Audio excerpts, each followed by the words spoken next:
हाँ जी, सभी को नमस्कार, जय हिंद। क्या हाल चाल है, कैसे हैं आप सभी लोग? उम्मीद करता हूँ आप सब लोग अच्छे होंगे और आपकी तैयारी बहुत अच्छे से चल रही होगी। नमस्ते।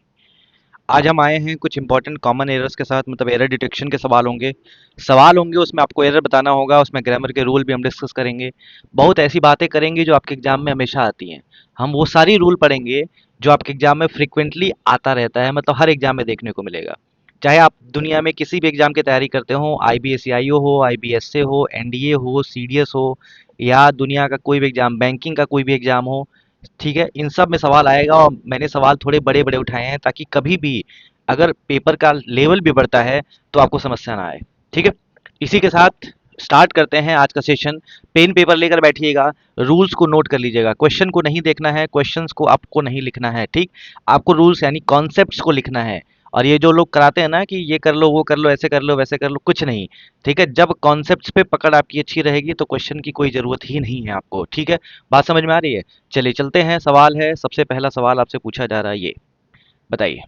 सबसे पहला सवाल ये है और इसका सही आंसर क्या होगा, आप अगर बता पाएँ तो बताइए। उम्मीद करता हूँ आप बता पाएँगे। सवाल को पढ़िए ध्यान से। कभी भी सुन लीजिए ध्यान से 2 मिनट।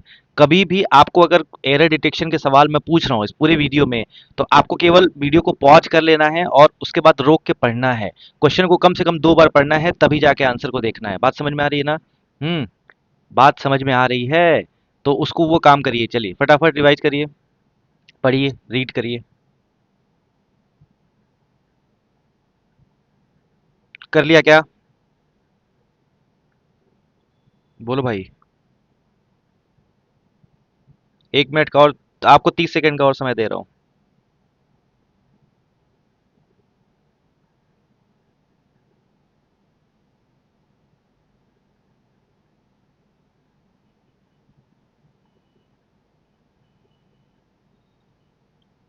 हो गया? चलिए, आते हैं सवाल पे। सवाल क्या कह रहा है, ध्यान से सवाल को पढ़िएगा बस। सवाल कर रहा है द रेस्टोरेंट आ गया, नाउन आ गया, इसके पहले आर्टिकल लगा है, यूजेस वर्ब आ गया, some kind of packaged stock, some kind of packaged stock एक लाइन हो गया। इन ऑल इट्स, इट्स क्यों लगा है? क्योंकि रेस्टोरेंट एक सिंगुलर है, इसके लिए इट्स लगा है। It's soups and I find it, यानी मैंने पाया, too much salty for my taste. ठीक, ठीक है, टू मच सॉल्टी। यहाँ से आपको क्या समझ में आ रहा है? देखो, यहाँ पे दो कॉन्सेप्ट समझ में आने चाहिए। एक का नाम है मच टू। क्या नाम है? Much too. दूसरे का नाम होता है टू मच। दोनों में अंतर क्या है भैया, ये भी बता दीजिए। क्योंकि आप बता ही रहे हैं तो बता ही दीजिए फिर। देखो, मच टू जो होता है, मच टू जब आएगा, सॉल्टी क्या है? किसके बारे में बता रहा है? सूप के बारे में बता रहा है ना। यानी सॉल्टी क्या है? सूप है। यानी ये क्या है? एडजेक्टिव है। एडजेक्टिव है तो यहाँ पे क्या लगेगा बताओ? एडजेक्टिव है भैया, तो यहाँ पर क्या लगेगा? देखो, मच टू जब भी यूज किया जाएगा, ठीक है, टू मच जो होता है, टू मच हमेशा जो है बिफोर नाउन यूज किया जाता है, बिफोर नाउन। ठीक, और मच टू जब भी यूज किया जाता है उसका नाम होता है बिफोर एडजेक्टिव। ठीक है, तो एडजेक्टिव जब भी लगा रहेगा तो उसके बाद क्या लगाएंगे? मच टू लगाएंगे। जब नाउन लिखा रहेगा तो क्या लगाएंगे? टू मच लगाएंगे। बात समझ में आ रही है? तो इसमें कहाँ गलती हो जाएगा? बताओ, इसमें गलती क्या हो जाएगा? टू मच नहीं होगा, यहाँ पर क्या हो जाएगा? मच टू हो जाएगा। मच टू क्यों होगा? क्योंकि यहाँ पर क्या है? एडजेक्टिव है। एडजेक्टिव है, इसीलिए मैं बोलता हूँ ग्रामर फाउंडेशन अच्छे से करिए। ग्रामर फाउंडेशन अगर आपका क्लियर रहेगा तो कोई दिक्कत ही नहीं होने वाली। मच टू हो गया, और ये हो गया सॉल्टी। और सॉल्टी है भैया आपका एडजेक्टिव, तो एडजेक्टिव से पहले क्या लगेगा? तो मच टू नहीं, टू मच लगाया जाएगा। ये बात आपको समझ में आ गई? यानी ऑप्शन नंबर सी में एरर है, यानी 3 नंबर एरर है। ठीक है, आगे बढ़ा जाए। अगले सवाल देखिए। ये थोड़ा बड़ा बड़ा सवाल मैंने लिया है ताकि पढ़ें आप। पढ़ेंगे दुनिया में तो समस्याएं खत्म हो जाएंगी, नहीं पढ़ेंगे तो कुछ नहीं होगा फिर। पढ़िए भैया, सवाल क्या कह रहा है। सवाल पढ़िए और आपको मैं आपको तब तक यहाँ पे एग्जाम्पल लेके और समझाता हूँ। देखिएगा, एग्जाम्पल लिया जाए। मैं एक सेंटेंस लिखता हूँ, बताइएगा इसमें सही आंसर क्या होगा। कॉन्सेप्ट है too much versus much too. यानी एक एक कॉन्सेप्ट को एक एक क्वेश्चन के साथ क्लियर करते जाइएगा, ठीक, जिससे समस्याएं खत्म हो जाएंगी।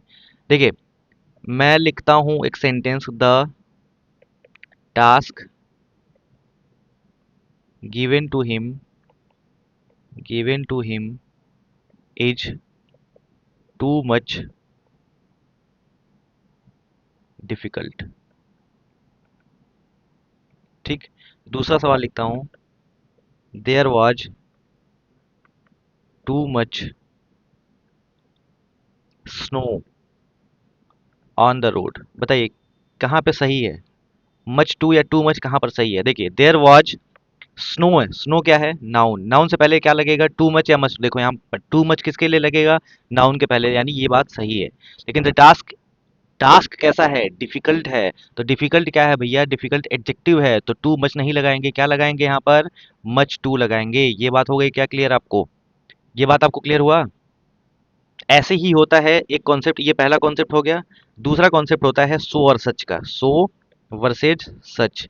अच्छा, इन दोनों में क्या अंतर है? सो और सच का जो सो होता है, जो सो, वो हमेशा एडजेक्टिव या एडवर्ब लेता है। इट टेक्स एडजेक्टिव और एडवर्ब, ठीक। लेकिन जो सच होता है ना, सच क्या करता है? सच लेता है अपने साथ नाउन, टेक्स नाउन। तो ये दोनों बात याद रखिएगा, सो और सच में भी अंतर आपको क्लियर रहे। सो और सच में भी अंतर क्लियर रहे। क्या हो गया इसको? एक minute, why it is hanging, lagging, sorry. एक मिनट रुक जाओ भाई, हैंग कर रहा है ये। इसको क्या दिक्कत हो गई?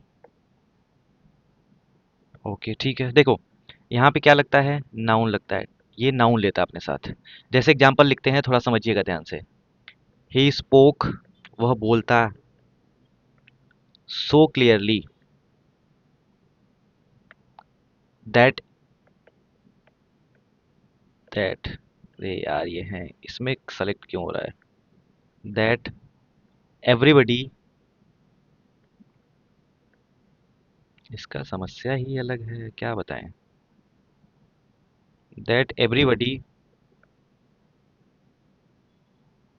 Understood his point, understood his point, ठीक है। अब यहाँ पे देखिए, अगला मैं लिखता हूँ sentence. He is such an idiot that he does not know the capital of his, know, know the capital of his country। वो इतना इडियट है। अब यहाँ पे देखो ध्यान से, यहाँ पे मैंने क्या लिखा है? इडियट। इडियट क्या होता है? नाउन। तो नाउन के पहले क्या आया है? सच आया है। यहाँ पे क्या है? क्लियरली, कैसा बोलता है? क्लियरली बोलता है। ये क्या हो जाएगा? एडवर्ब हो जाएगा भैया, एडवर्ब। और एडवर्ब के पहले हमेशा क्या लगेगा? सो लगेगा। एडजेक्टिव रहेगा तब भी क्या लगेगा?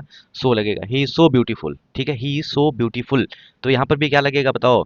यहाँ पर भी लगेगा आपका क्या? सो, ठीक है। तो ये दोनों बात क्लियर हो गया। अगला सवाल देखिए, पढ़िए इसको, सवाल का आंसर क्या है? बताइए सवाल का आंसर क्या होगा? चलिए, क्या है? इंडिया का presence in Afghanistan however remains क्या हो जाएगा? देखो, इंडिया का presence in Afghanistan however remains a sensitive issue. ये क्या है? नाउन फ्रेज है।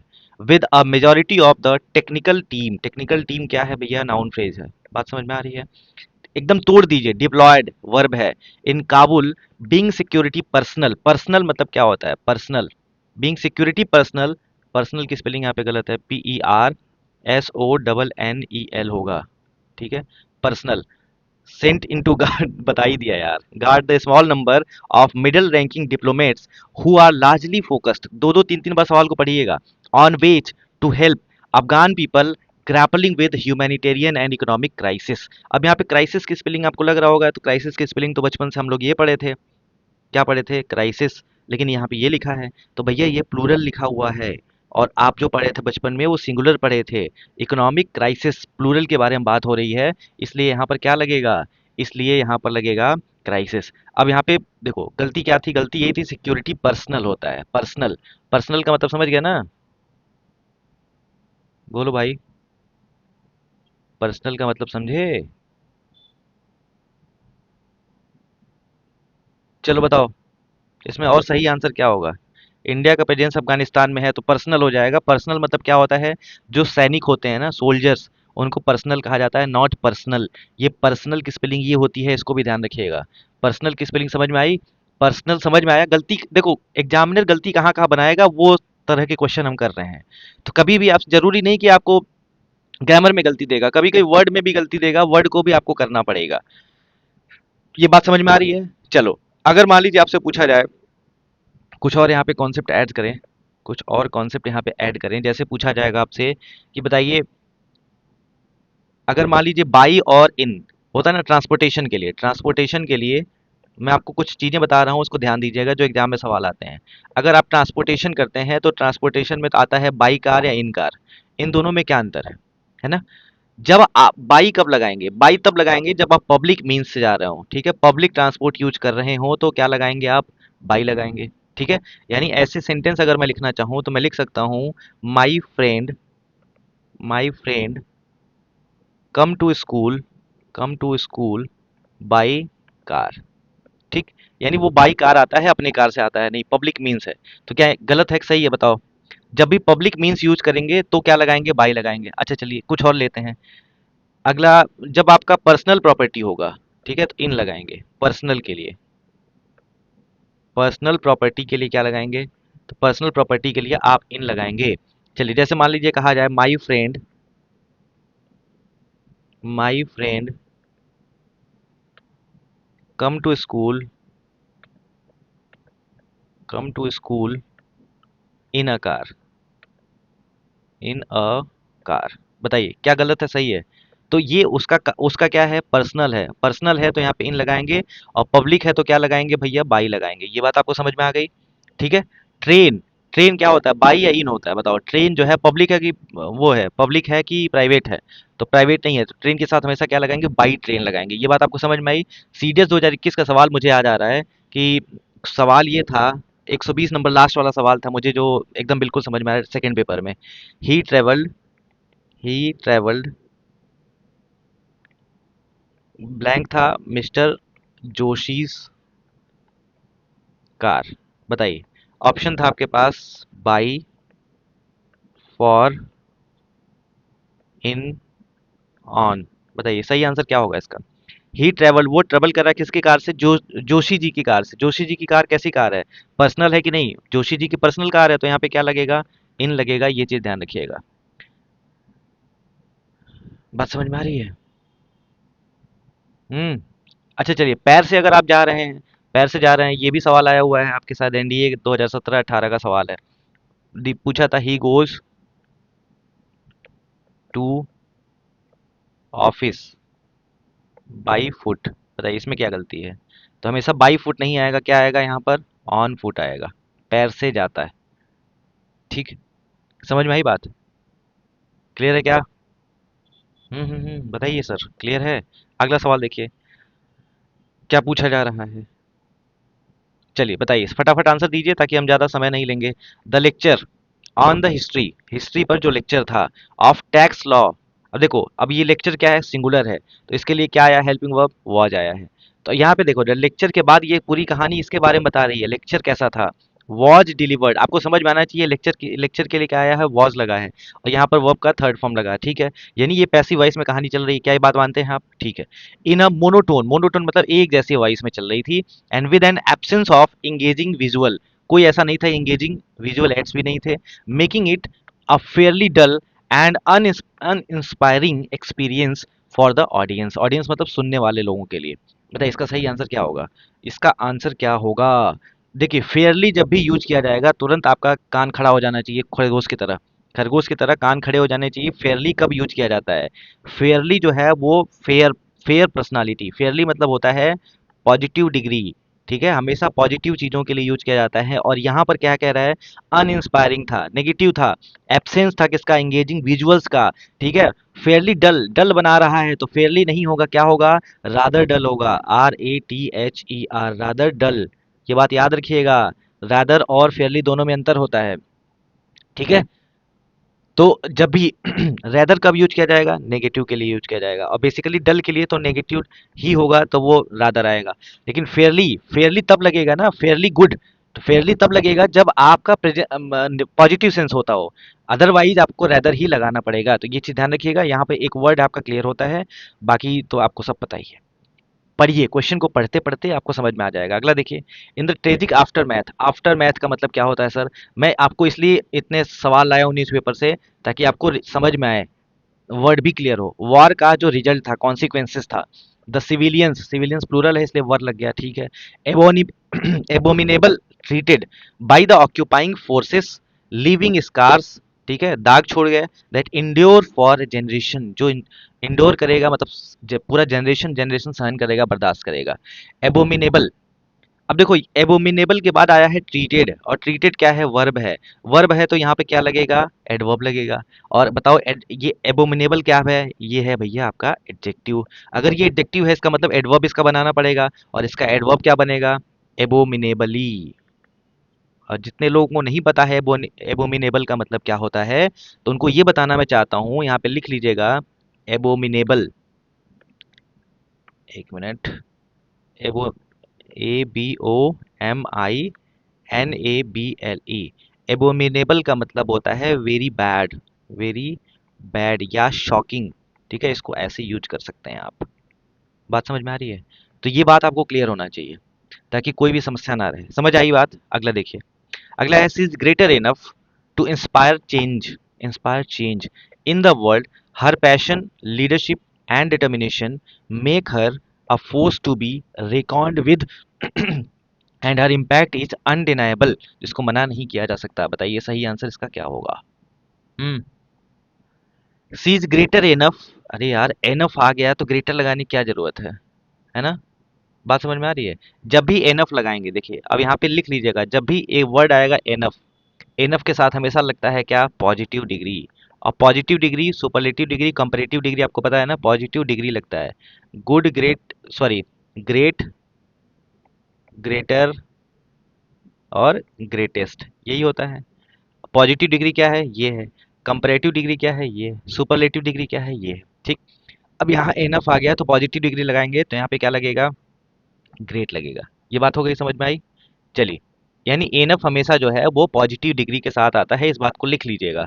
अब आता है सवाल यहाँ पर, रेकॉन्ड का मतलब क्या होता है? रेकनिंग, रेकॉन्ड, रेकॉन्ड मतलब होता है किसी चीज के बारे में कुछ सोचना, टू थिंक या कैलकुलेट करना। कैलकुलेट करना, ये भी याद रखिएगा, टू थिंक या कैलकुलेट करने के सेंस में रेकॉन्ड को यूज किया जाता है। हर इम्पैक्ट इज अनडिनाइबल मतलब मना नहीं किया जा सकता। यहाँ पर एक चीज ध्यान दीजिएगा, यहाँ पर एक शब्द आया है फोर्सेस, कहाँ? Make her a force. अच्छा, इधर था, इस वाले सवाल में था। फोर्सेस, फोर्सेस का मतलब क्या होता है? फोर्स ऑफ फोर्सेस में अंतर है। फोर्स मतलब होता है बल, फोर्सेस मतलब होता है आर्मी, ठीक है, जो ग्रुप ऑफ सोल्जर्स होते हैं उसको फोर्स कहा जाता है। समझ आ गई बात?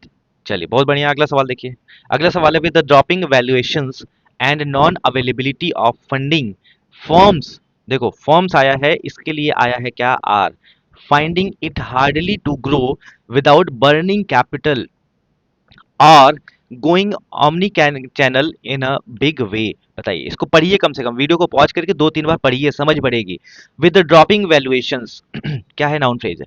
And non availability of funding, ये भी नाउन फ्रेज है। Firms are finding it hardly to grow without burning capital और going omni channel in a big way. बताइए, हार्डली टू ग्रो, मुश्किल से, नहीं समझ में आ रही बात। हार्ड टू ग्रो ना, उसको ग्रो करना मुश्किल हो गया है, टफ हो गया है। हार्ड की जगह, हार्डली की जगह पे क्या आएगा यहाँ पर?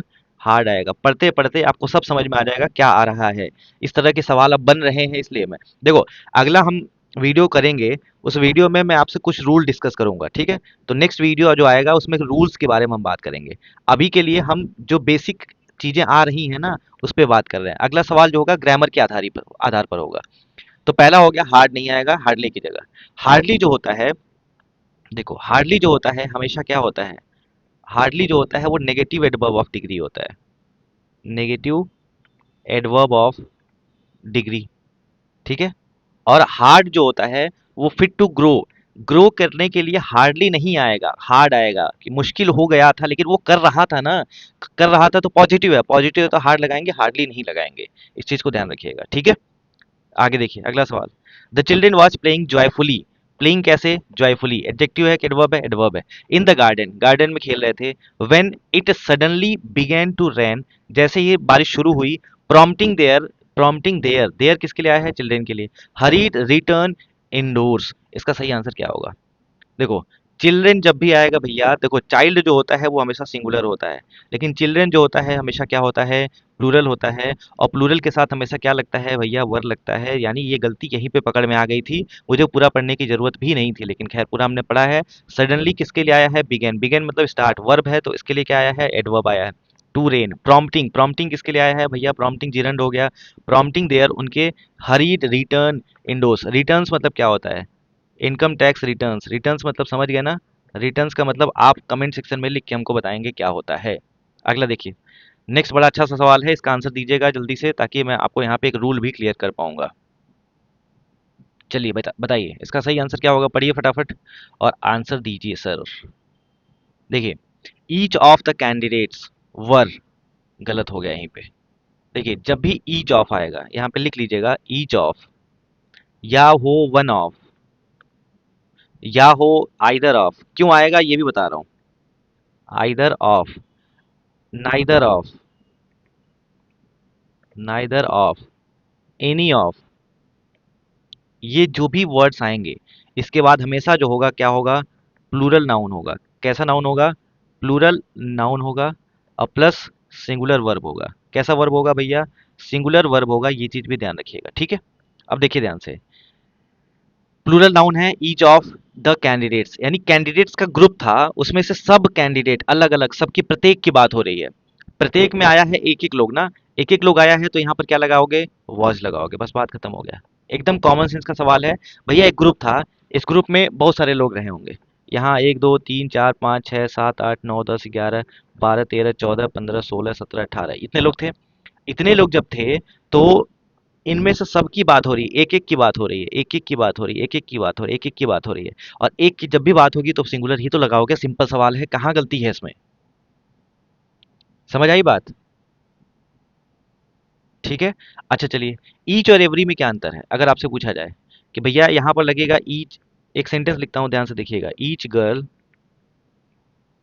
वॉज प्रेजेंस, प्रेजेंट, क्या ये सही है, नहीं भैया। ईच गर्ल क्या है, नाउन है, तो नाउन के पहले क्या लगेगा, एडजेक्टिव लगेगा, और ईच एडजेक्टिव नहीं है, यहाँ पर लग जाएगा एवरी, एवरी लगेगा। हमेशा एडजेक्टिव के लिए क्या लगाएंगे, समझ आ गई बात, ठीक है। लेकिन अगर ईच ऑफ द आया है, यहाँ पर ईच ऑफ द आया है तो ये प्रोनाउन है, ये क्या है, प्रोनाउन है। और प्रोनाउन है इसीलिए तो बीच में प्रीपोजिशन आया है, और यहाँ पे ये नाउन है। नाउन और प्रोनाउन के बीच में रिश्ता बताता है, प्रीपोजिशन की नहीं बताता है। यहाँ पे ईच क्या हो जाएगा, प्रोनाउन हो जाएगा। यहाँ पर एवरी क्या हो जाएगा, एवरी क्या हो जाएगा, एडजेक्टिव हो जाएगा। तो एवरी एडजेक्टिव में यूज करते हैं, ईच प्रोनाउन में यूज करते हैं, ईच ऑफ जब लगाते हैं तब, ठीक। बात समझ में आ रही है। अच्छा चलिए, अगर मान लीजिए कहा जाए एवरी ऑफ द गर्ल, अगर ये सेंटेंस आ जाए, EVERY, every of the girl, बताइए क्या ये सही है, नहीं भैया। एवरी कभी भी क्या नहीं बनेगा, एवरी कभी भी प्रोनाउन नहीं बनेगा। और जब एवरी प्रोनाउन नहीं बनेगा तो ये सेंटेंस ही गलत हो जाएगा, इस चीज को ध्यान रखिएगा। जिसको नहीं समझ में आ रहा है, ग्रामर फाउंडेशन जाके फिर से पढ़ लीजिए, ताकि क्लियर हो जाएगा आपको, ठीक है। चलिए, तो each of the candidates was हो जाएगा, और उसके बाद ask to submit his, his आया है क्योंकि सबकी अलग अलग बात हो रही है। Identification documents before, before entering the interview room, बस हो गया, काम खत्म। अगला देखिए, the news of the ministers resignation, minister के रेजिग्नेशन का क्या, न्यूज, न्यूज क्या है, ये सब्जेक्ट है। और सब्जेक्ट के साथ बताओ हैव आता है क्या, न्यूज सिंगुलर होता है तो हैव नहीं आएगा, क्या होगा यहाँ पर, तो यहाँ पर लगेगा हैज। बात समझ में आ रही है। तो ये हो गया, the news of the ministers resignation has taken the political circle by surprise, prompting speculations, speculation मतलब होता है अंदाजा लगाना, अबाउट अ कैबिनेट रीशफल, ये बात समझ में आ गई। कैबिनेट रीशफल की बात हो रही है। स्पेकुलेशन स्पेक्ट से बना है, स्पेक्ट मतलब होता है क्या, देखना, स्पेक्ट मतलब क्या होता है, देखना, यहीं से बना है स्पेक्टिकल्स, स्पेक्टिकल बना है। स्पेक्टिकल मतलब क्या होता है, स्पेक्टिकल मतलब होता है दृश्य जिसको आप देखते हैं, और यहीं पर बनता है क्या, स्पेक्टिकल्स। स्पेक्टिकल्स मतलब क्या होता है, स्पेक्टिकल्स मतलब होता है भैया चश्मा, जिससे आप देखते हैं, ठीक है। स्पेकुलेशन करना, अंदाजा लगाना, सोचना, ठीक है। हम भाप गए तो इसको स्पेकुलेशन कहा जाता है। बात समझ में आ रही है ना। तो इन सब चीजों को ध्यान रखिएगा ताकि कोई दिक्कत आपको ना आए, ठीक है। बोलो भाई। बात समझ में आ रही है। तो आपको हर एक चीज को क्लियर करके चलना है। नेक्स्ट देखिए, नाइदर आइदर का कॉन्सेप्ट आ गया, मजेदार सवाल है, बताइए इसका सही आंसर क्या होगा। मैं आपको तब तक कॉन्सेप्ट बता देता हूँ। जब भी आइदर लगेगा तो आइदर के साथ किसकी जोड़ी बनेगी, और की। जब भी नाइदर लगेगा तो नाइदर के साथ किसकी जोड़ी बनेगी, नॉर की। ये बात मानते हैं आप। जब भी नॉट ओनली लगेगा, नॉट ओनली, तो इसके बाद किसकी जोड़ी बननी चाहिए, बट ऑल्सो की। मतलब इनका विवाह हुआ है, विवाह मतलब शादी। आइदर के साथ हमेशा नॉर नहीं लगेगा, क्या लगेगा, और। नहीं तो पता चलेगा और बुरा मान जाएगा। गलती से आपने क्या करा, आइदर के साथ नॉर लगा दिया। अब बताओ इसको बुरा लगेगा कि नहीं लगेगा, बिल्कुल लगेगा। तो आइदर का जोड़ा किससे है, आइदर और से है। यानी ये पति पत्नी वाली कहानी है। नाइदर नॉर से है। नाइदर के साथ बट ऑल्सो लगाएंगे तो नॉर बुरा मान जाएगा, और बुरा मान जाएगा तो फिर क्या हो जाएगा, समझते ही हैं आप। तो इन सब चीजों पे बिल्कुल मत जाइएगा। आइदर के साथ और लगाइए, नाइदर के साथ नॉर लगाइए, नॉट ओनली के साथ बट ऑल्सो लगाइएगा। कभी भी किसी का पेयर गलत नहीं करते जीवन में। आप अच्छा करने की कोशिश करिए। ठीक है, इसको रूल ऑफ प्रॉक्सिमिटी कहा जाता है। क्या कहा जाता है, रूल ऑफ प्रॉक्सिमिटी। ठीक है, अगर आगे कुछ ऐसा होगा तो ऐसा होना चाहिए। अगर आइदर लगा है और आगे कुछ आ रहा है तो और ही आएगा, नॉर नहीं आएगा। बात समझ में आ रही है। हम्म। लेकिन अगर केवल आइदर ही आए बस, ताकि तो और का कोई जरूरत नहीं है तो कोई मतलब नहीं है उधर। ठीक। जैसे मान लीजिए कहा जाए, यहाँ पे देखिए, neither the principles, nor, nor आया, बहुत बढ़िया। नॉर द टीचर्स, बहुत बढ़िया, कोई दिक्कत हमको नहीं है, कोई भी दिक्कत नहीं है। अब यहाँ पे देखिए आगे, was aware of the changes made to the syllabus until the meeting with the board official. बताइए इसका सही आंसर क्या होगा, इसका सही आंसर क्या होगा। चलिए, जब भी नाइदर नॉर का कॉन्सेप्ट आएगा तो इस बात को ध्यान रखिएगा कि भैया नाइदर है, नॉर है, या आइदर है और है। उसके बाद जो नियरेस्ट सब्जेक्ट होता है, ये क्या है, हेल्पिंग वर्ब। हेल्पिंग वर्ब के पहले नियरेस्ट सब्जेक्ट कौन सा है, टीचर्स। ठीक है। और दूर वाला सब्जेक्ट कौन है, प्रॉक्सिमिटी मतलब नियरेस्ट। तो टीचर्स, टीचर्स कैसे हैं, प्लूरल हैं। तो यहाँ पर वॉज नहीं लगेगा, क्या लगेगा, यहाँ पर वर लगेगा। बात समझ में आ रही है। वॉर नहीं, वॉज नहीं लगेगा, क्या लगेगा, वर लगेगा। ये बात आपको समझ में आई। इसको रूल ऑफ प्रॉक्सिमिटी कहा जाता है। देखिए, जैसे मान लीजिए एक सेंटेंस लिखता हूँ, नाइदर द पैटर्न, नाइदर, अच्छा नाइदर की स्पेलिंग सही कर लीजिएगा, neither the pattern of the colour. यार कहाँ गया, neither the pattern of the colour of the cloth, of the clothes suits me, suit करता है। बताओ, neither the pattern of the colour of the cloth suits me. बताओ, of क्यों लगाओगे, neither the pattern nor the colour. ना तो pattern उसका समझ में आता है, ना तो कलर समझ में आता है, किसका, ऑफ द क्लॉथ्स। अब क्लॉथ्स आया है तो क्लॉथ्स के लिए क्या लगाओगे, क्लॉथ सिंगुलर है कि प्लूरल है, बताओ। क्लॉथ सिंगुलर है कि प्लूरल है। अब देखो यहाँ पर ना तो उसका पैटर्न, यानी एक क्लॉथ की बात हो रही है, तो यहाँ पे क्या लगेगा, क्लॉथ, CLOTH, क्लॉथ लगेगा। और क्लॉथ के साथ हमेशा क्या लगेगा, वर्ब का फर्स्ट फॉर्म लगेगा। ये बात आपको समझ में आ गई होगी। जो मुझे बताना था वो आपको समझ में आया है कि नहीं आया है। लेकिन अगर मैं इसी के साथ आपको एक बात और बताना चाहूँ, अगर मान लो इस तरह के सवाल आए, आइदर और नाइदर के साथ जब दो पर्सन आ जाते हैं तो फिर क्या लगाते हैं। जैसे मान लीजिए कहा जाए, either of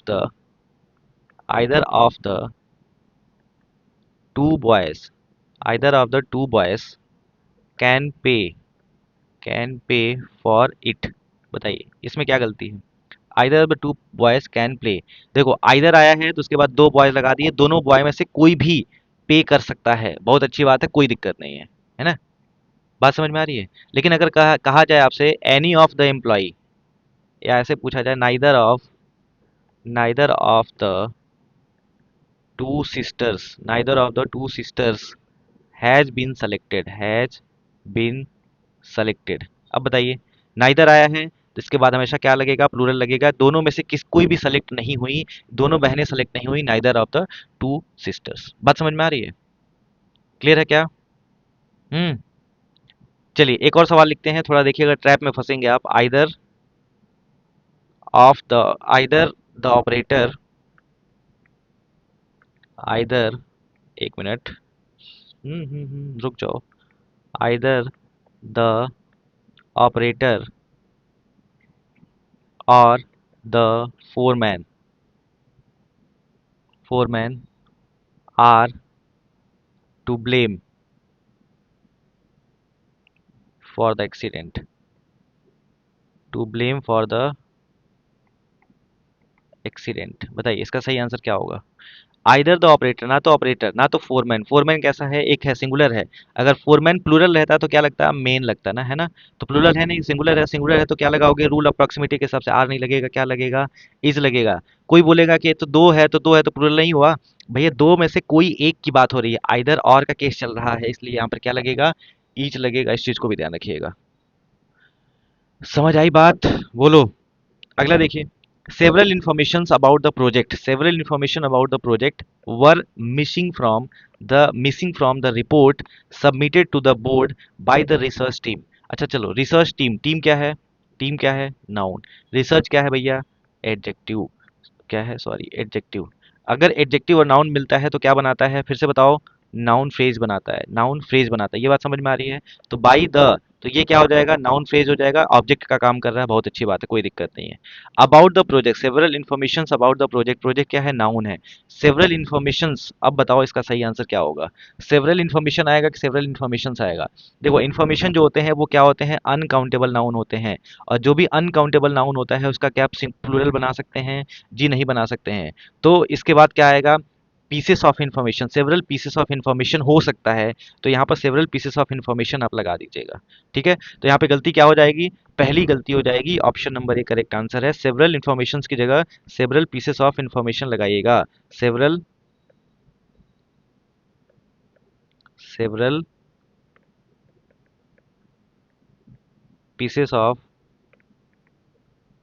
information, several pieces of information, several pieces of information about the project were missing, missing from. Were के बाद क्या आया है? आईएनजी लगा है, वर्ब है ये। मिसिंग के साथ हमेशा फ्रॉम लगेगा, तो फ्रॉम द रिपोर्ट, ये क्या है? नाउन है। सबमिटेड, उसके बाद देखिए ये वर्ब है। Submitted to the board by the research team. ठीक है, तो ये पूरा आपको समझ में आना चाहिए। जो भी कहानी चल रही है वो समझ में अगर नहीं आएगी तो मतलब नहीं है। अगला देखिए, अगला सवाल पढ़िए।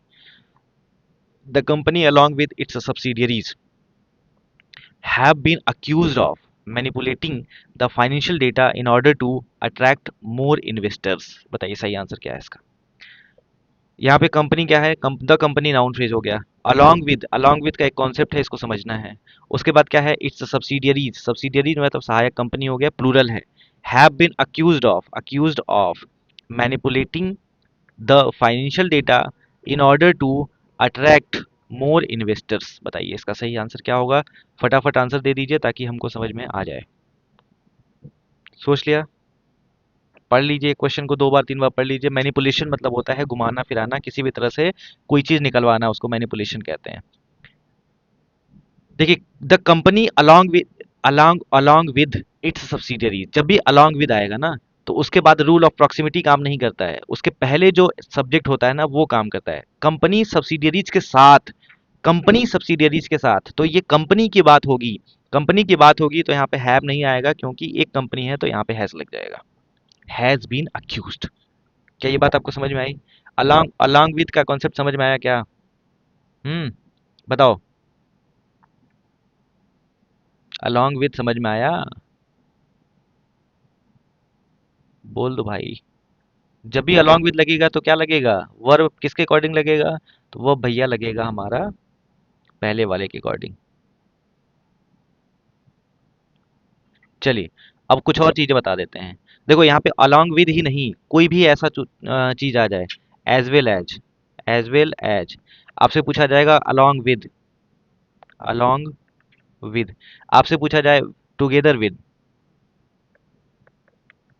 टुगेदर विद,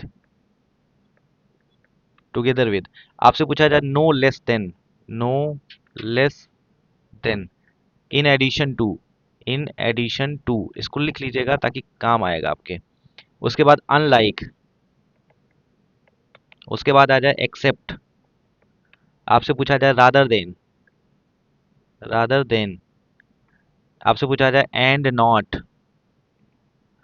आपसे पूछा जाए तो इस सब जो भी आएगा इन सब के बाद जो वर्ब लगेगा ना, वर्ब जो लगेगा वो कैसे लगेगा? According to, according to first subject, पहले सब्जेक्ट के अकॉर्डिंग लगेगा।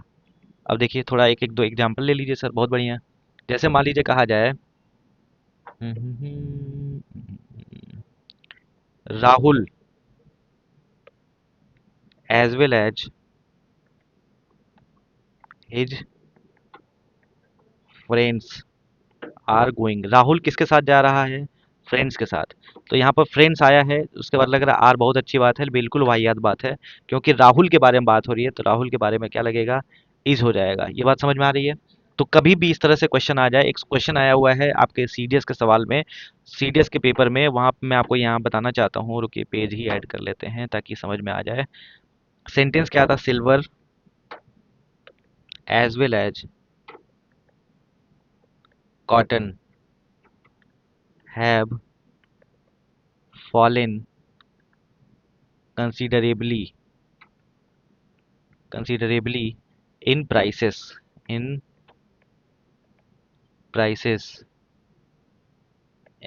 recent days। बताइए क्या गलत है इसमें? तो भैया सिल्वर आया है, एज वेल एज आया है, कॉटन आया है। तो देखो, एज वेल एज के पहले जो क्या है, ये सिंगुलर है, तो सिंगुलर है तो हैव नहीं लगाओगे, क्या लगाओगे यहाँ पर? हैज लगाओगे। ठीक है, चलिए एक और सेंटेंस आया हुआ है, लिखता हूँ मैं, देखिएगा। फूड एज वेल एज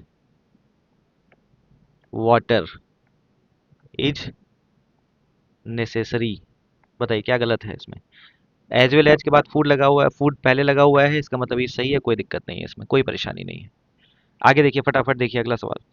अब इसमें ज़्यादा रूल नहीं बताएंगे ताकि आपको थोड़ा थोड़ा धीरे धीरे सब समझ में आएगा, डेली प्रैक्टिस करेंगे। The data collected during the research. Data, data क्या होता है? डेटा हमेशा प्लूरल होता है। डेटा जो होता है हमेशा क्या होता है भैया? प्लूरल यूज किए जाते हैं। ठीक है, तो data collected during the research, ठीक है, तो यहाँ पे क्या लग जाएगा? वर लग जाएगा। Were analyse thoroughly before the report was finalised. ठीक है, रिपोर्ट जब तक फाइनल नहीं हुआ था, and submitted to the funding agency. ये बात सब सब ठीक है, कोई दिक्कत नहीं है। यहाँ पे देखिए एवरी स्टूडेंट्स आया ना, एवरी एडजेक्टिव हो गया, स्टूडेंट्स क्या हो गया? नाउन हो गया। ये नाउन हो गया, ये क्या हो गया? ये आपका एडजेक्टिव हो गया। In the batch is expected to submit his or her assignments by the end of this week without fail. बताइए क्या दिक्कत है? एवरी जो होता है वो हमेशा, एवरी जो होगा वो स्टूडेंट्स नहीं होगा, यहाँ पर क्या हो जाएगा? एवरी स्टूडेंट हो जाएगा। यानी ये नाउन जो होगा हमेशा कैसा होगा? सिंगुलर होगा। एवरी के बाद जो भी नाउन आएगा, इस बात को लिख लीजिएगा, एवरी के बाद जो भी नाउन आएगा वो नाउन कैसा होगा? वो नाउन सिंगुलर होगा। एवरी गर्ल, एवरी बॉय लिखा था ना मैंने, एवरी गर्ल लिखा था, एवरी गर्ल्स नहीं लिखा था। ठीक, अगला देखिए। डिस्पाइट ऑफ नहीं आता है, यहाँ पर क्या आता है? डिस्पाइट ऑफ की जगह इंस्पाइट ऑफ लग जाएगा। इसके बजाय, इसके अलावा इंस्पाइट ऑफ। अगर डिस्पाइट लगाना है तो ऑफ लगाने की कोई ज़रूरत ही आपको नहीं है। बात समझ में आ रही है? Despite his repeated assurance, repeated assurance, assurances पढ़ा चुका हूँ, वो कैब वाली वीडियो में देख लीजिएगा। The project manager failed to meet the deadline set by the board of directors. कोई दिक्कत नहीं, कोई परेशानी नहीं, सब अच्छा चल रहा है, कोई दिक्कत नहीं है। ठीक है, या तो in spite of his repeated assurance लगाइए, या डिस्पाइट हिज रिपीटेड अश्योरेंस लगाइए। ये सवाल आपके एग्जाम का है। अगला देखिए। The reason he gave, the reason he gave for his sudden resignation was. Reasons दिया है, रीजंस कैसा है भैया? प्लूरल है। अगर प्लूरल है तो यहाँ पर क्या लगेगा? यहाँ पर वाज नहीं लगेगा, वर लगेगा। तो ये नहीं कि तुरंत तुरंत ही कोई चीज हेल्पिंग वर्ब यहाँ पे मिलेगा, हेल्पिंग वर्ब दूर मिलेगा और समझना पड़ेगा आपको। नहीं समझोगे ना तो बहुत मारूंगा मैं तुमको। The reasons he gave for his sudden resignation were होगा यहाँ पर, वर नाइदर कन्विंसिंग। देखो नाइदर के साथ किसका जोड़ा बना दिया आपने? नॉर का। Neither convincing nor logical and left the board members puzzled. Baffle कर देना, बैफल, BAFFLED, बैफल्ड कर देना, परप्लेक्स्ड कर देना, पजल कर देना, कुछ समझ में नहीं आना, ये सब बात यहीं से आती है। अगला देखिए सवाल। नाइदर द स्टूडेंट्स, नाइदर के साथ नॉर का जोड़ा बना है, कोई दिक्कत नहीं है। द स्टूडेंट्स और द टीचर है, रूल ऑफ प्रॉक्सिमिटी लगाएंगे, इसके अकॉर्डिंग लगेगा, तो यहाँ पे वर नहीं आएगा। टीचर सिंगुलर है तो यहाँ पर क्या लग जाएगा? वाज लग जाएगा। कोई दिक्कत नहीं है, सब ठीक चल रहा है। ठीक है, कोई दिक्कत? अब देखो समझ में आ रहा है ना? ये इसीलिए मैं बार बार क्वेश्चन लेके आ रहा हूँ। अगला देखिए। The lawyer said that there was insufficient evidences. देखो यहाँ पर जब भी देयर वाला कॉन्सेप्ट लगेगा, ठीक, देयर जब भी लगेगा तो देयर के बाद जो होता है ये डिफाइन करेगा कि यहाँ पर हेल्पिंग वर्ब क्या आएगा। इनसफिशिएंट क्या है? एविडेंसेस हैं, एविडेंसेस मतलब होता है साक्ष्य, एक से ज्यादा है, तो यहाँ पे वॉज नहीं लगेगा, यहाँ पर क्या लगाएंगे? वर लगाएंगे। ठीक है, कोई दिक्कत, कोई परेशानी नहीं है। एविडेंस हमेशा क्या होता है? अच्छा, दूसरी चीज एविडेंस के बारे में यहाँ पे एक खास बात है। एविडेंस के बारे में खास बात ये है कि जो एविडेंसेस होते हैं, एविडेंस जो होते हैं वो अनकाउंटेबल नाउन होते हैं। कैसे होते हैं? अनकाउंटेबल नाउन होते हैं। और जब अनकाउंटेबल होता है तो उसमें ऐसा यस नहीं लगाया जाता है, तो इसलिए क्या लगेगा? बस केवल एविडेंस लगेगा। मैंने दोनों कॉन्सेप्ट बता दिए। देयर के बाद जब भी आएगा तो उसके अकॉर्डिंग लगेगा। एविडेंस होता है अनकाउंटेबल, तो अनकाउंटेबल का एविडेंस लग जाएगा। देयर वाज इनसफिशिएंट एविडेंस हो जाएगा। कोई दिक्कत नहीं है, कोई परेशानी इसमें नहीं होनी चाहिए। यानी ऑप्शन नंबर 2 करेक्ट आंसर है इसका। अगला देखिए, अगला सवाल है नो सुनर। अरे भाई साहब, नो सुनर आ गया। नो सुनर के साथ हमेशा किसका जोड़ा बनता है? नो सुनर के साथ देखिए, नो सुनर, ये भूल गए थे हम लोग शादी कराना। नो सुनर की शादी किससे होगी? हमेशा देन से होगी। नो सुनर के साथ देन लगेगा, वेन नहीं लगेगा। वेन आएगा एग्जाम में, बुरा मान जाएगा देन। ठीक है, तो ये बात ध्यान रखिएगा। नो सुनर के साथ हमेशा किसका जोड़ा बनाना है? देन का जोड़ा बनाना है। No sooner had the train left. और नो सुनर जब भी लगेगा उसके बाद जो होता है वो इन्वर्स का कॉन्सेप्ट लगता है, इन्वर्जन का कॉन्सेप्ट लगता है। तो यहाँ पे हेल्पिंग वर्ब पहले लगेगा, सब्जेक्ट बाद में लगेगा। ये चीज़ ध्यान रखिएगा। इसको बोला जाता है रूल ऑफ इन्वर्जन। और इन्वर्जन का कॉन्सेप्ट मैं आपको बताऊंगा कैसे क्या होता है, कहानी कैसे चलती है। याद नहीं करना है किसी भी चीज़ को। जब भी नो सुनर लगेगा उसके बाद क्या लगेगा? रूल ऑफ इन्वर्जन का कॉन्सेप्ट लगता है। और रूल ऑफ इन्वर्जन क्या कहता है कि सबसे पहले आप लगाएंगे हेल्पिंग वर्ब, उसके बाद लगाएंगे सब्जेक्ट। ये बात आपको खत्म कर देगा कहानी। ठीक, ये बात हो गई, समझ में आई? बोलो हाँ। तो यहाँ पे क्या गलती हुआ है? He had left his bag behind. कहाँ गलती है इसमें? ऑप्शन नंबर, अच्छा, लेफ्ट द स्टेशन। वेन लगा है, वेन नहीं लगेगा, अभी तो बताया है क्या लगेगा? देन लगेगा। यानी ऑप्शन बी गलत हो जाएगा, बी गलत हो जाएगा। ठीक है, समझ आ रही बात? बोलो, कोई दिक्कत, कोई परेशानी इधर? तो नो सुनर के साथ रूल ऑफ इन्वर्जन लगेगा। सबसे पहले नो सुनर, उसके बाद आएगा हेल्पिंग वर्ब, उसके बाद आएगा सब्जेक्ट। आगे बढ़िए, अगला सवाल पढ़िए ध्यान से थोड़ा। तो बताइए इसका सही आंसर क्या होगा? Each of the paintings displayed in the gallery. Each of the paintings, अभी ईच ऑफ आया है, ईच ऑफ, वन ऑफ हमने पढ़ लिया। बताइए इसका आंसर क्या होगा? Each of the paintings, each हमेशा क्या करेगा? ईच के बाद जो नाउन आएगा वो हमेशा क्या आएगा? प्लूरल आएगा। बहुत अच्छी बात है। अच्छा ठीक है, डिस्प्लेड इन द गैलरी। देखो ये each of the painting displayed in the gallery, इसके बारे में पूछा जा रहा है और पेंटिंग्स के बारे में बात हो रही है। यहाँ पर वर आया है तो यहाँ पर क्या आ जाएगा? वॉज आ जाएगा, क्योंकि सिंगुलर लगता है। बात समझ में आ रही है? तो ऑप्शन नंबर 3। तो देखिएगा कि ये तुरंत बाद वॉज वर नहीं आएगा, थोड़ा दूर आएगा, इस चीज को समझिएगा। दूर आए, दूर है, समझ में आएगा, दूरी देखनी पड़ेगी। Each of the paintings displayed in the gallery was created by a different artist from around the world. ठीक है, अगला देखिए, if he had informed us, अगर वो उसने इन्फॉर्म करा होता earlier about his decision, we would have helped him to plan the transition smoothly. बताइए इसमें क्या गलती है? इफ ही हैड इन्फॉर्म्ड, जब जब भी हैड आएगा उसके बाद वुड हैव का जोड़ा बनेगा, कोई दिक्कत नहीं है। इफ ही हैड इन्फॉर्म्ड अस यानी ये सही है। अर्लियर ठीक है। अबाउट डिसीजन कोई दिक्कत नहीं है। We would have helped him, would have आया है, कोई प्रॉब्लम मुझे नहीं लग रही है। To plan the transition smoothly, transition को स्मूथली प्लान करना, प्लान स्मूथ करना, प्लान स्मूथ करना, प्लान क्या है? वर्ब है। स्मूथली क्या हो जाएगा? एडवर्ब। कोई दिक्कत नहीं है। Option number E, no error हो जाएगा इसमें। ठीक है, नो एरर होगा। अगला देखिए, देखिए मजेदार सवाल है, पढ़िए, बस सवाल को पढ़िए। थोड़ा सा बड़ा सवाल है लेकिन गलती छोटी सी, उतनी ही छोटी गलती है जितना बड़ा सवाल है। जितना बड़ा सवाल उतनी ही छोटी गलती। The recent amendments to the copyright legislation. ठीक है, hmm, the recent amendments to the copyright legislation aims, amendments है भैया, अमेंडमेंट्स। अमेंडमेंट्स कैसा होता है? प्लूरल होता है। तो यहाँ पे S A I S verb में क्यों लगाओगे? तो यहाँ एम हो जाएगा ना। अरे एस आई एस वर्ब में एस आई एस तब लगाते हैं ना जब सब्जेक्ट क्या हो, सब्जेक्ट जो हो क्या हो? सिंगुलर हो। ये बात तुमको समझ में क्यों नहीं आ रही है? वर्ब में एस आई एस तब लगाएंगे जब सब्जेक्ट सिंगुलर हो, लेकिन हमारे पास सब्जेक्ट प्लूरल दिया है तो यहाँ पे हमारा काम आसान हो गया। एम लगाने की, एम्स लगाने की जरूरत नहीं, क्या लगेगा? एम्स लगे, एम लगेगा। ठीक है, उसके बाद पढ़ने की जरूरत भी नहीं है भैया, लेकिन फिर भी पढ़ लो। द रिसेंट, तुमको पढ़ना है, पढ़ने की जरूरत नहीं है लेकिन फिर भी पढ़ना है क्योंकि समझ बढ़ानी है। The recent amendments to the copyright legislation, copyright legislation noun है, कॉपीराइट एडजेक्टिव है। Aims to balance the interest of the individual creators. देखो क्रिएटर्स है इसलिए इंटरेस्ट लग गया। इंटरेस्ट का सिनोनिम्स क्या होगा? अनइंटरेस्ट होगा। डिसइंटरेस्टेड अनबायस्ड होता है। With those of large digital platform, those of आया है इसका मतलब प्लूरल आएगा, तो प्लेटफॉर्म्स प्लूरल है, कोई दिक्कत नहीं है। विच, प्लेटफॉर्म्स के लिए विच आया है तो विच ऑफन मोनिटाइज्ड। अच्छा प्लेटफॉर्म होता है तो विच ऑफन मोनेटाइजेस हो जाता है, लेकिन यहाँ पर platform singular verb, sorry plural है इसलिए मोनेटाइज लगा है। Which often monetise content without proper attribution, यानी कोई भी एरर नहीं है यहाँ पर, एरर केवल है एम्स में। बात समझ में आ रही है? एम्स मतलब ऑल इंडिया मेडिकल साइंस नहीं। अगला देखिए, as part of diplomatic efforts to stabilise the region, the foreign minister along with his security advisers. वाह, अलॉन्ग विद का कॉन्सेप्ट हम पढ़े हैं। रूल ऑफ प्रॉक्सिमिटी लगता है, सिक्योरिटी एडवाइजर्स प्लूरल हैं, तो यहाँ पर वर लगेगा कि नहीं लगेगा? बहुत बढ़िया लगेगा। क्या नहीं लगेगा। रूल ऑफ प्रॉक्सिमिटी यहाँ पर नहीं लगता है। अलोंग विद हो, एज वेल एज हो, कुछ भी हो, इसके बाद पहले वाले सब्जेक्ट के अकॉर्डिंग चलता है। और पहले वाला सब्जेक्ट हमारा क्या कह रहा है, फॉरेन मिनिस्टर, यानी एक मिनिस्टर हैं, तो यहाँ पर वॉर वर नहीं लगेगा, क्या लगेगा, वॉज लगेगा, बात खत्म हो गई। यहाँ पर क्या लगेगा, वॉज लगेगा, यहाँ पे बात ही खत्म हो जाती है।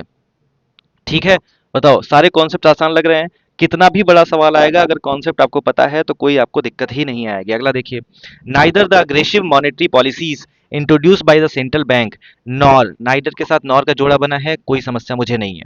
ठीक, the revised fiscal measures from the finance ministry has आया है, यानी ये पूरा सब्जेक्ट है भैया, इतना लंबा सब्जेक्ट, जी हाँ इतना लंबा। ये क्या है, ये है आपका noun clause, NC.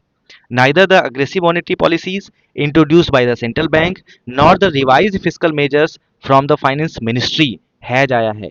Neither nor के साथ क्या लगता है, रूल ऑफ प्रॉक्सिमिटी लगता है। क्या रूल ऑफ प्रॉक्सिमिटी लगता है क्या, बताओ। हाँ, तो यहाँ पर आया है measures from the finance ministry, finance, अच्छा, nor the revise fiscal measures from the finance ministry, nor, देखो नाइदर के साथ द अग्रेसिव मॉनेटरी पॉलिसी, ये पहला सब्जेक्ट हो गया। दूसरा है द रिवाइज फिस्कल मेजर्स, ये दूसरा सब्जेक्ट हो गया, revise fiscal measures.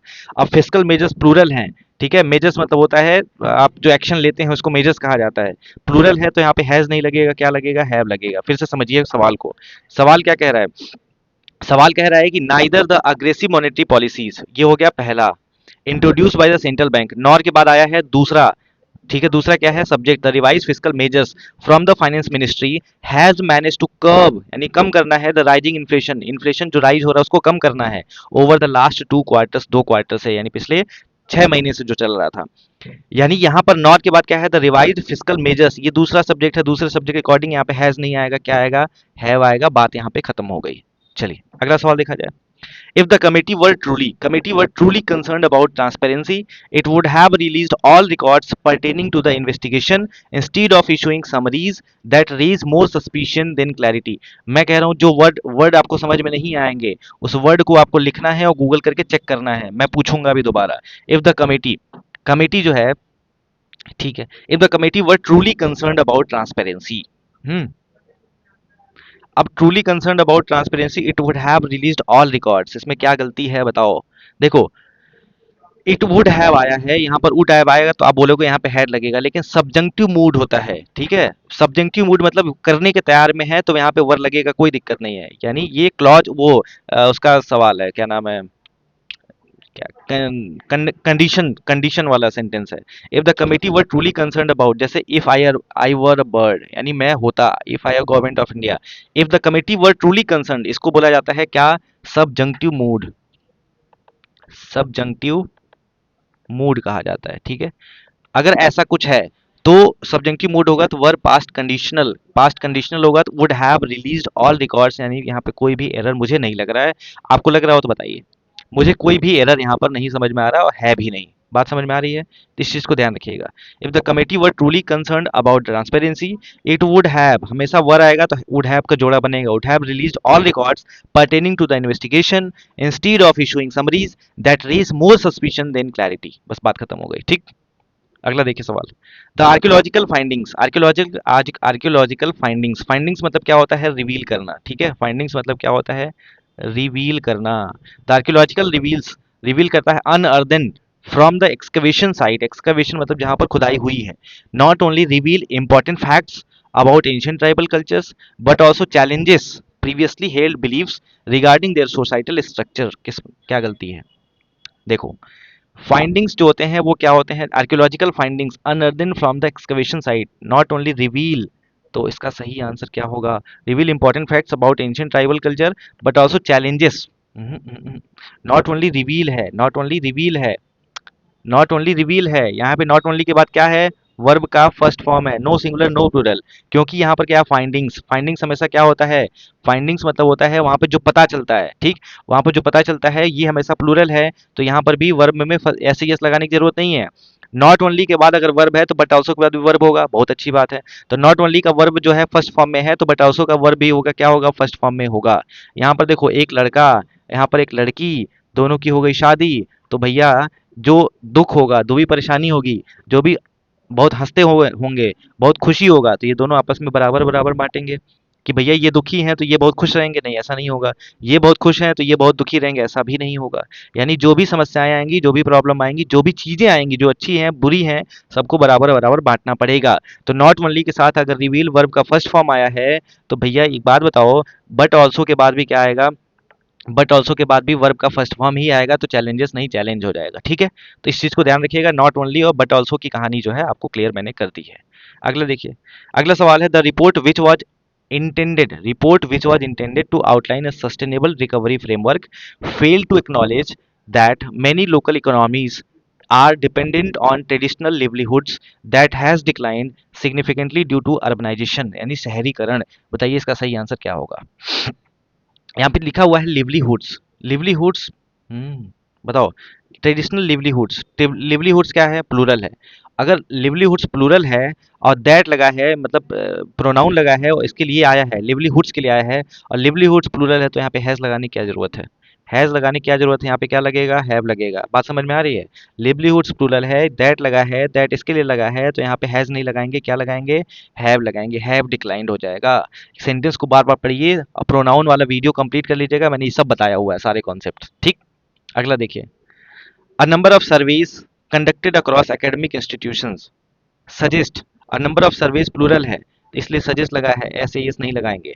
That online assessments despite their flexibility do not accurately measure a students conceptual understanding and encourages superficial learning. बताइए सही आंसर क्या होगा? हर जगह ऐसे यस नहीं लगा है, नहीं लगा ना? बहुत बढ़िया। तो यहाँ पे ऐसे यस क्या कर रहा है? खैर कोई बात नहीं, देखते हैं क्यों लगेगा। प्लूरल सब्जेक्ट है क्या? असाइनमेंट। असाइनमेंट जो है वो क्या है? Online assignment, assessment, assessment, online assessments despite the flexibility. Assessment के लिए आया है डू नॉट, डू आया है, असेसमेंट प्लूरल है इसलिए डू लगा है। Not accurately major students conceptual understanding, and assessment के लिए ही आएगा। एंड इनकरेज करता है, असेसमेंट इनकरेज करता है सुपरफिशियल लर्निंग को, तो इनकरेजेस नहीं आएगा, क्या आएगा? इनकरेज आएगा, इनकरेज। तो देख रहे हैं किस तरह से आपका अंडरस्टैंडिंग को चेक करा जा रहा है। बड़े बड़े सेंटेंस में कुछ होता नहीं है, वो जितने बड़े सेंटेंस उतना हलवा सवाल, लेकिन समझ में आनी चाहिए बात। ऑनलाइन असेसमेंट्स, ऑनलाइन असेसमेंट्स क्या करता है? एक्यूरेटली मेजर नहीं करता है, डू नॉट एक्यूरेटली मेजर क्या? स्टूडेंट के कॉन्सेप्चुअल अंडरस्टैंडिंग को, और ये इनकरेज करता है सुपरफिशियल लर्निंग को। इनकरेज करता है ना, तो इनकरेजेस नहीं आएगा, क्यों? क्योंकि असेसमेंट क्या है? प्लूरल है, और प्लूरल के साथ कभी भी ऐसा यस नहीं लगाते हैं। मजा आया सवाल? मजा आया क्या सवाल देखकर?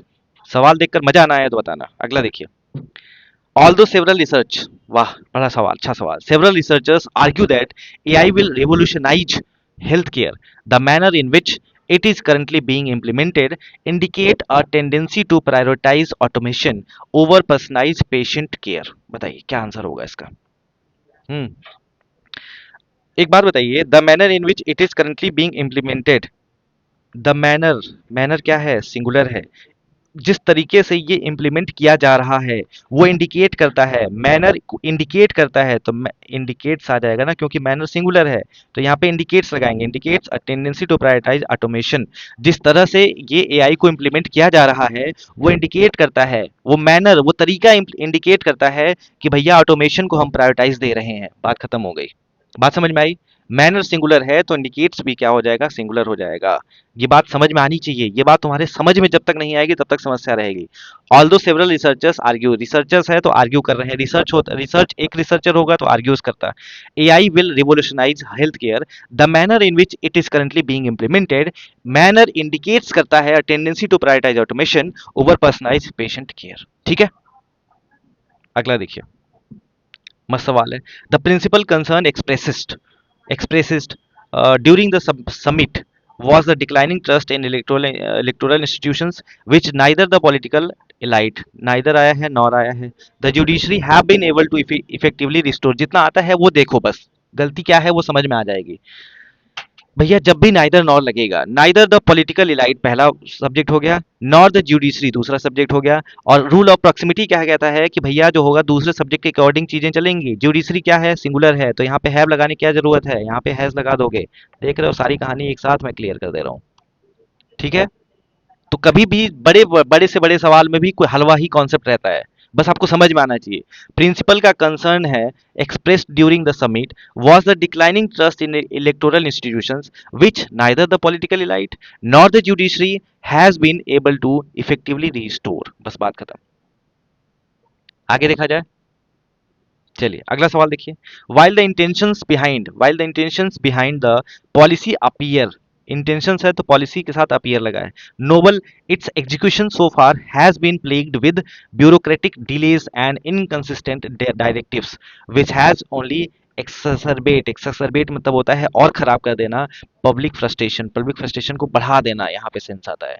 बताओ, वाइल द इंटेंशंस, इंटेंशंस क्या है, प्लूरल, इंटेंशंस जो है सब्जेक्ट है यही प्लूरल है, विद प्लूरल है तो अपीयर लगा हुआ, इट्स एग्जीक्यूशन सो फार अभी तक जो है, उसके बाद has been plagued with, has been आया है, हैज किसके लिए आया है, इंटेंशंस के लिए, इंटेंशंस प्लूरल है तो बताओ यहाँ पे क्या लगेगा, हैव लगेगा, बात ही खत्म हो गई। सब्जेक्ट प्लूरल है तो यहाँ पर क्या हो जाएगा। अच्छा एक मिनट रुको, एक मिनट, इसका सही आंसर क्या होगा, एक मिनट।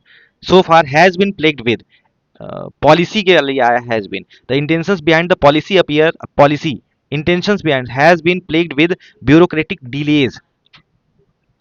बताइए, ठीक तो था, यहाँ पे हैज नहीं आएगा, क्या आएगा, हैव ही तो आएगा।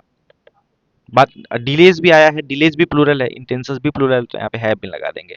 यहाँ पे डिलेज क्या है, यहाँ पे डिलेज नाउन है, नाउन है या वर्ब नहीं है, ठीक है। ये ब्यूरोक्रेटिक क्या हो गया, एडजेक्टिव हो गया, तो डिलेज से कोई लेना देना हमारा नहीं है। इंटेंशंस प्लूरल है तो यहाँ पर जो होगा, यहाँ पर भी प्लूरल आया है और यहाँ पर भी प्लूरल आएगा तो हैव बीन लग जाएगा, बात खत्म हो गई। अगला देखिए, अगला क्या, थैंक्स फॉर वॉचिंग। यानी ये कॉन्सेप्ट्स जो थे, अच्छे अच्छे कॉन्सेप्ट से बड़े बड़े सवाल हमने लिए हैं, तो क्योंकि आपके एग्जाम में इतने ही बड़े बड़े सवाल अब आ रहे हैं, तो आपको समझना है। वीडियो को कम से कम 2 बार देखिएगा, 2 बार तो देखना ही देखना है। और क्वेश्चन का स्लाइड मैं भेज दूंगा आपके टेलीग्राम चैनल पे, वहां से क्वेश्चन को कम से कम 4 बार पढ़ना है, 4 बार पढ़ना है, समझ बढ़ानी है, तो नहीं मानोगे नहीं होगा कुछ भी आपका, ठीक है। हर दिन मैं आपको एक एक वीडियो दे दिया करूंगा ऐसे ही, ताकि आपकी समझ बढ़ जाए। हम 2 4 3 400 सवाल कर लिया करेंगे, ठीक है, 3 400 सवाल कर लेंगे, एरर से कोई समस्या आपको नहीं आएगी, ठीक है। तो और बीच बीच में जो मैंने रूल भी बताए हैं उसको भी लिख लीजिएगा। फिर मिलते हैं अगले वीडियो में, तब तक अपना ख्याल रखिए, खुश रहिए, जय हिंद, जय भारत, नमस्कार।